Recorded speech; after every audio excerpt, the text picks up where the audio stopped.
कांग्रेस देश के लिए कोड़ है और जिसका उन्मूलन जरूरी है। भ्रष्टाचार की जननी, तुष्टीकरण की जननी, बांट करके राजनीति करने की जननी, यह कांग्रेस का डीएनए है और इस सारे चीजों से मुक्ति ही एकमात्र भारत के यशस्वी बनने का रास्ता दे सकता है। और प्रधानमंत्री जी ने हमेशा कहा है कि कांग्रेस मुक्त भारत जो ऐसे विचारधारा के साथ आगे बढ़ती थी, ये भारत का कुछ नहीं हो सकता है। आज वहां से देश आगे बढ़ गया है नरेंद्र भाई मोदी जी के नेतृत्व में और 2047 के विकसित भारत के संकल्प को लेकर के देश आगे बढ़ा है। उसमें सिद्धि प्राप्त करने के लिए जितने लोग भी जुड़ना चाहते हैं वो आज पार्टी से जुड़ रहे हैं और जुड़ने का सिलसिला प्रारंभ हो चुका है। आज कांग्रेस की एक बड़ी नेता, कार्यकारी अध्यक्ष चाईबासा से एकमात्र उसके जो है सांसद की सीट कांग्रेस का तो सुपड़ा साफ अभी ये हो गया, चुनाव अभी आए नहीं और कांग्रेस यहां से साफ हो गई है। पूरे देश से कांग्रेस साफ हो जाएगी और 14 की 14 लोकसभा कोड़ा जी की पार्टी में शमूलियत को आप किस नजरिए से देखते हैं? बीजेपी किस नजरिए से देखते हैं? हम लोगों ने तो कहा है कि भाई देश को आगे बढ़ाना है, देश को आगे लेके जाना है और कांग्रेस से इस देश को मुक्ति दिलानी है। विकसित भारत का संकल्प जो हम लोगों ने बार बार जो दोहराने का काम किया है, इसी धरती आबा बिरसा मुंडा जी के पावन भूमि से प्रधानमंत्री जी ने 2047 का लक्ष्य रखा है। तीसरी बार फिर से प्रधानमंत्री जी इस देश का बागडोर संभाले। इस उद्देश्य के साथ जितने लोग भी मोदी की गारंटी को आगे लेकर के चलना चाहते हैं, देश के विकास को आगे लेना चाहते हैं, गरीब कल्याण की योजनाएं लगातार निरंतर बिना रुके बढ़ते रहना चाहता है, वो सारे लोग आज मोदी जी के साथ कदम से कदम मिला करके देश के निर्माण में। जी 400 का लक्ष्य और 14 में 14 का लक्ष्य, यही तोड़फोड़ के तरीका है, इजाद किया तोड़फोड़ होता है।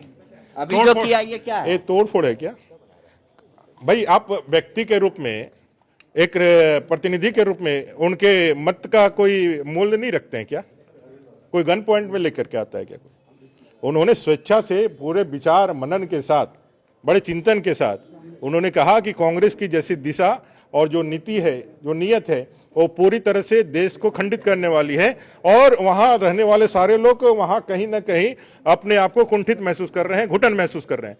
कांग्रेस को छोड़ देना ही उनके लिए सबसे ज्यादा देश के निर्माण के लिए बहुत बड़ा एक योगदान होगा, ऐसा उनका मानना है। इसलिए वो सभी चीजें छोड़ करके भारतीय जनता पार्टी के इस अहिर्निश सेवा के लिए और जो निस्वार्थ सेवा है देश के निर्माण का, उसके काम के आने के लिए, उसमें सहयोगी की भूमिका निभाने के लिए वो आई है। इसलिए गीता कोड़ा जी को 4 साल से अधिक लग गए ये समझने में कि कांग्रेस तुष्टीकरण की राजनीति करती है और वो पिछले कई वर्षों से कांग्रेस में है। देखिए, कभी कभी क्या होता है, जब आप घर में रहते हैं तो कोशिश करते हैं, अगर यदि आपका पति दारू पियाट होता है तो बहुत उसको कोशिश किया जाता है वो सुधर जाए, जब नहीं होता है तब लास्ट में तलाक होता है।